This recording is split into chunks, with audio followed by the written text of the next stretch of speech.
Welcome to Blizzard Fire. We hope this video helps fire up your solution. You start by powering the Steam Deck completely off, then hold the power button for 10+ seconds to be safe. Once off, remove SD cards and cables. Make sure you've backed up the OS or created a recovery USB.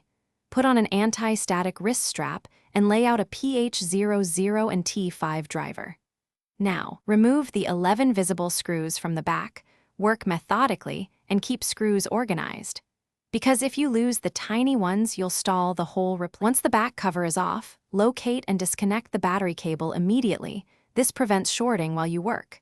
Next, find the M.2 2230 SSD under the heat shield. Remove the tiny retaining screw and gently lift the SSD at a low angle, pulling it straight from the socket. If there's a bracket or thermal tape, remove it, then clean the area. Take care not to touch gold contacts. Handling by the edges avoids oils and static damage to the module.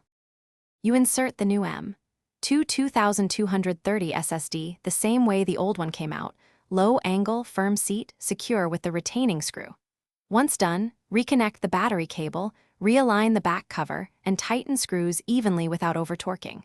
Boot into the recovery USB to format the drive and reinstall Steam OS or restore your backup.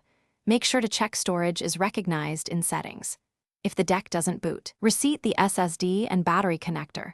That simple reconnection fixes. Thanks for watching. If you found this helpful, don't forget to like and subscribe.